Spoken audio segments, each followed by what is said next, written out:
আচ্ছা, আপনি কি এই ফাইলটা আগে কখনো দেখেছেন? না ম্যাডাম। তাহলে এই ফাইলটা আপনার ডেস্কে কিভাবে গেছে? ম্যাডাম, আমার রুমে তো এই ফাইলটা ছিল না, এই ফাইলটা তো ওনার রুমে ছিল। না না ম্যাডাম, এই ফাইল আমার রুমে ছিল না। আচ্ছা, আমি তো এই ফাইল আপনার রুম থেকে আনছি, আপনি আমার কাছে পাচ্ছেন কেন? দেখুন, আমি এত লুকোচুরি পছন্দ করি না। সত্যি করে বলুন, এই ফাইলটা কে নিয়েছিলেন? আর এই ফাইলের ভিতরে 1 লাখ টাকা ছিল, টাকাটা কে নিয়েছেন? না না ম্যাডাম, বিশ্বাস করেন ম্যাডাম, আমি এই ফাইল নিয়ে নাই। আপনি বলার পরে আমি স্যারের রুম থেকে আনছি এই ফাইলটা। এই চুপ করেন আপনি। সামান্য 1 লক্ষ টাকা লোক সামলাতে পারেন না, আমরা এসে বড় বড় এক্সেল দিতে দেখে। হ্যাঁ, আপনারা ভালোই ভালো স্বীকার করুন কে চুরিটা করেছেন, নাহলে আমি যদি জানতে পারি চুরিটা কে করেছেন, তাকে কিন্তু আমি চাকরি থেকে বহিষ্কার করব। ম্যাডাম বিশ্বাস করেন আপনি ওটা, আমি এই ফাইল সম্পর্কে কিছু জানি না, আর টাকাটাও আমি নিই।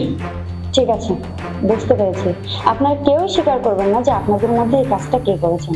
কোনো ব্যাপার না, আপনারা বোধহয় ভুলে যাচ্ছেন গত মাসে আমি এই অফিসে সিসি ক্যামেরা লাগিয়েছি। আর এখন আমি সেই ফুটেজগুলো চেক করলেই তো বুঝতে পারবো আসল অপরাধীটা কে। জি ম্যাডাম, আপনি সিসি ক্যামেরা ফুটেজটা চেক করে দেখেন।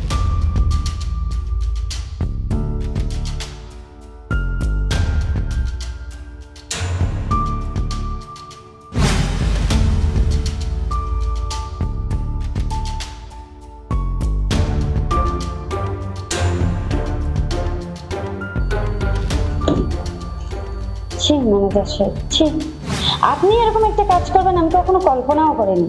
আরে বাবা, আপনি তো সিনিয়র স্টাফ, তাই না? আপনার মতো একজন সিনিয়র অফিসার যদি এরকম কাজ করে, তাহলে আপনার জুনিয়র অফিসার এটা দেখে কি শিখবে?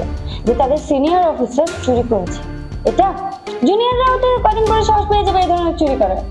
আপনি এর আগেও অনেক অন্যায় করেছেন, কিন্তু আপনার প্রথম অন্যায় ভুল এগুলো ভেবে আপনাকে মাফ করেছি, কিন্তু আপনার এই অন্যায়ের জন্য কোনো ক্ষমা নেই। কেন করেছেন এটা আপনি? হ্যাঁ, আপনার জন্য আর একটু হলে আমি একজন নিরপরাধ মানুষকে শাস্তি দিচ্ছি। ছি ছি, আপনি এ ধরনের কাজ করতে পারেন? যাই হোক, আপনার সঙ্গে আমি এত যুক্তি তর্ক করতে চাই না, আমি আপনাকে আইনের আওতায় নিয়েছি। ঠিক আছে, 14 শিখের ভাত কাকে বলেন সেটা আপনাকে আমি হাড়ে হাড়ে বুঝিয়ে দেবো। এই মুহূর্তে আপনি আমার চোখের সামনে থেকে চলে যান। আর একটা কথা, অফিস থেকে বের হওয়ার দুঃসাহস দেখাবেন না। আপনি যে কাজটা করেছেন তার শাস্তি আপনাকে অবশ্যই পেতে হবে। কে হলো, যান। ম্যাডাম, আমি সত্যি খুব দুঃখিত। আমার মায়ের অপারেশনের জন্য না এই টাকাটা আমি চুরি করেছি। আমার মা অনেক অসুস্থ, ডাক্তার কইছে মার ইমার্জেন্সি অপারেশন করতে হবে, এই জন্য বাধ্য হয়ে আমি এই কাজটা করেছি। ম্যাডাম, আপনি আমার মাফ করে দিন, আমি কখনোই এরকম কাজটা আর করবো না। থাক, আপনার মুখ থেকে আমি আর একটা কথা শুনতে চাই না। আপনি এই মুহূর্তে এখান থেকে বেরিয়ে যান। Get out. Sorry madam. আর সজল, আই এম সরি, আমি তোমাকে ভুল ভেবে অনেক কথা শুনিয়েছি, তোমাকে বাজেভাবে সন্দেহ করেছি। প্লিজ তুমি আমাকে মাফ করে দাও।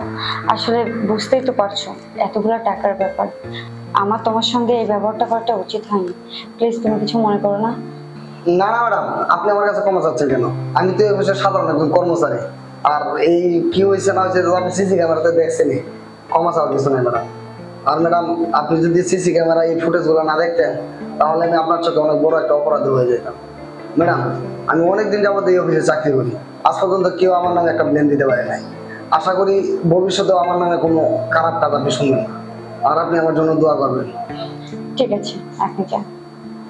ঠিক আছে।